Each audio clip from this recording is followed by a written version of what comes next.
मी त्याला लीड म्हणणार नाही, आमच्या कार्यकर्त्यांच्या मेहनतीचं ते फळ आहे. बघा माझ्यापेक्षाही आहे ना वरिष्ठ मंडळी भरपूर आहे. जसे आमचे समन्वयक पठाणबाई आले, आमचे खास करून शाखा प्रमुख, त्यांचं जे स्वप्न होतं, ठीक आहे वॉर्ड आरक्षणमुळे ते मिळालं तो भाग वेगळा, पण त्यांचं जे स्वप्न आहे ते त्यांच्या मेहनतीवर आणि कार्यकर्त्यांच्या बळावर आम्ही ते सत्यात उतरवलं. खरं तर सामान्य लोक, जी आपली जनता आहे प्रभागातली, त्यांची कामं भरपूर आहेत. मला अजूनही कळत नाही की जे BJPचे ज्या नगरसेविका होता त्यांना 5 आणि 8 वर्ष मिळाली. 5 वर्ष त्यांची, 3 वर्ष प्रशासकीय यंत्रणेमार्फत त्यांना ते कामं मिळाली. त्यांना सर्व काही यंत्रणेमार्फत जे काही पुरवायचं होतं ते झालं, तरी लोकांची ना अपेक्षा पूर्ण झाली नाही. म्हणजे कुठेतरी त्या लोकांपर्यंत पोहोचले नाही. लोकांच्या अपेक्षा नगरसेवकाकडून काय असतात, वॉटर, गटर, मीटर, आणि दुसरी गोष्ट कधी अडचणीत असले तर त्यांना अडचणीमध्ये आपण धावून जाणं, मोठ्या अपेक्षा लोकांच्या नाही आहेत. पण तुम्ही ज्या प्रभागामध्ये राहता, जिथून निवडून येता, तिकडे नाही राहता, तुम्ही कुठेतरी येणार पॉश टॉवरमध्ये राहायला जाणार, तर टॉवरमधून खालची जनता दिसत नाही ना, जी ग्राउंडवरची जी गरिबीतली जनता ती दिसत नाही. माझ्या सर्वसामान्य सारख्या कार्यकर्त्यांना उद्धवजींनी संधी दिली, उद्धवजींनी आशीर्वाद दिला.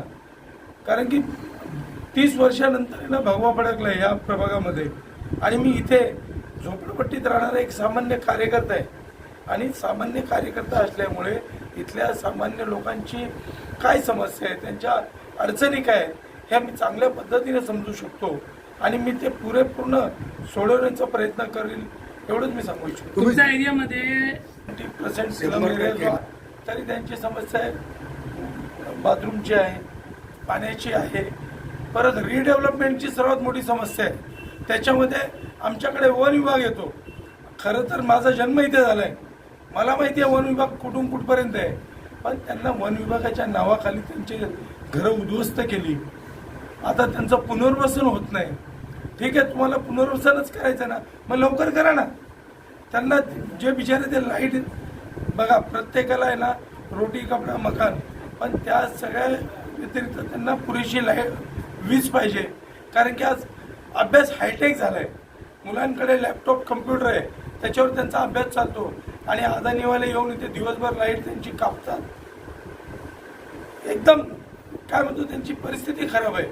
तर माझा प्रयत्न असेल की त्या सर्व जी तुम्ही जसं म्हणालात 90% जनता ही म्हणजे स्लममध्ये, त्यांना कसं आपण त्यांचं पुनर्वसन करू शकतो.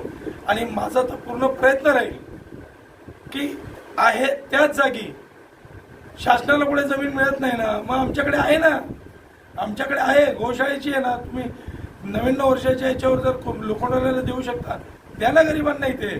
त्याच्यात चांगल्या टॉवर म्हणून त्यांचं पुनर्वसन तिथल्या तिथे करू शकतो. कारण की घरकाम करणाऱ्या महिला आहेत, जवळ आहे ना, त्यांना कामं उपलब्ध आहेत. इथली लोक नाका कामगार आहेत, जवळ पुढे कामाला जातात. त्यांना मुंबईच्या बाहेर हाकलण्याचं काम हे जातीवादी सरकार जर करेल तर याच्यासाठी मोठं आंदोलन आम्ही उभं राहू. तुम्ही जिंकून आलेले आहे, तुम्हाला कसा वाटत आहे आता तुम्ही हा प्रश्न विचारताय. उद्धवजींचा आशीर्वाद आणि कार्यकर्त्यांची माझ्या मेहनत ही माझ्या पाठीशी होतीच. आता मला कसं वाटतं, म्हणजे मला जबाबदारीची जाणीव होते की जी जबाबदारी आली आहे, एक सामान्य उपशाखा प्रमुखावर पहिलं पक्ष संघटनेची जबाबदारी होती, आता प्रभागाची जबाबदारी आलेली आहे. आणि त्या जबाबदारीचं मला भान आहे, आणि ती जबाबदारी नेहमी माझ्या डोक्यामध्ये राहील, डोक्याच्या वर जाणार नाही.